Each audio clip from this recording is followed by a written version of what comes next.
Hello, Toastmasters. So, today I chose this topic because I think it's related with something that we are all like trying to do here, that it's how to develop skills. So, funny enough, like when I was doing a research for this speak here, I discovered that like something that I used to believe all my life since I'm a kid turned out to be a lie. And when I was studying to do this speak and talk about it, I discovered that, and I made all this research, and ended up that actually it's not that it's like completely lie, but new research has been proven different stuff. So talking about skills, the thing that I was going to say is about the 10,000 hour rules. Do you guys ever heard about that? Some people have, some people don't. But yeah, it's basically, that's the concept. A guy, he got all these musician genius, like Mozart, Beethoven, all the people that would be like in the high level on their action or like the work. And they tried to see like what made the difference between them and the rest, yeah? So one of the first conclusions that they got was all of them have practiced for at least 10,000 hours. This was like unanimous. All of them have done that. So this was like the first conclusion that they got was, well, if all these people who were highly successful, they practice for 10,000 hours, probably if you practice for 10,000 hours, you will get successfully.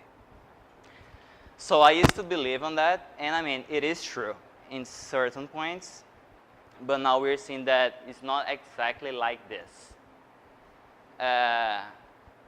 Some different stuff that you do, for example, if you work as an entrepreneur, if you work with organizing a business, even though you practice a lot, people would say that these rules won't be applied because it needs to have some intuition.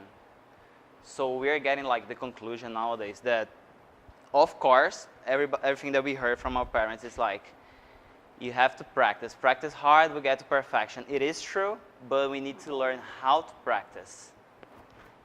So what I would say is, for me, with everything that I try, I would say that the best practice is when you have a pleasant practice.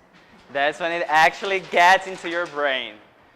So I would say that if you want to learn a skill, like all the people who came here to speak, the first thing that you need to be like, you need to know is that you're going to be uncomfortable.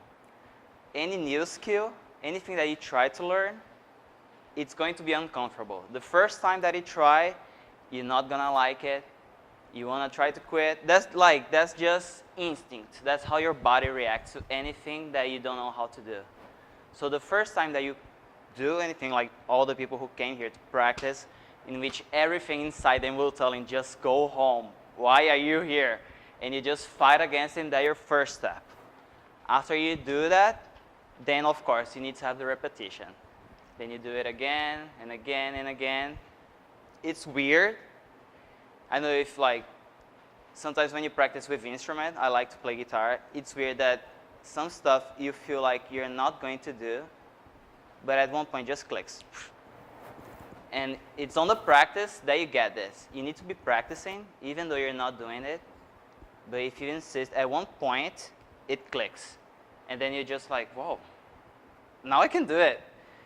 So this is with anything in life, you know? Like, if you want to learn English, if you want to learn how to code, if you want to be a good artist, you need to learn how to understand your body reaction to the practice, and then you learn how to get all like the information from the practice.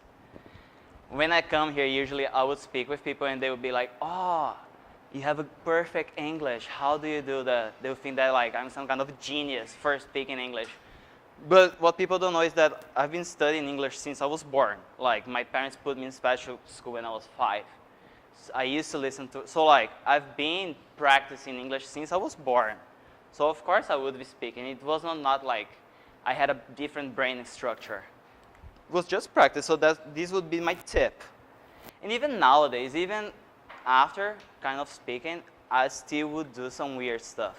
Like the word, I have a hard time saying 30. That's the worst word for me, 31, 32, 33. So even nowadays, I would just be on the street and I'll be like for 10 minutes saying 30. You know, like basically that's how you learn. There's no other way. Like if you cannot say this word, go specifically on your weak spot. Specifically on what you're like very bad and go on that and practice on that. Like exactly what makes you feel uncomfortable. That's how you practice. So as a conclusion, I would leave to everybody would basically be, sorry, how many times? It's good? It's basically be everything in life, it's kind of uncomfortable. So that's how you develop with anything. You need to like fight against this instinct and just try it harder, make the repetition, and one day you start developing in anything. Good? Thank you so much. Oh, I feel it.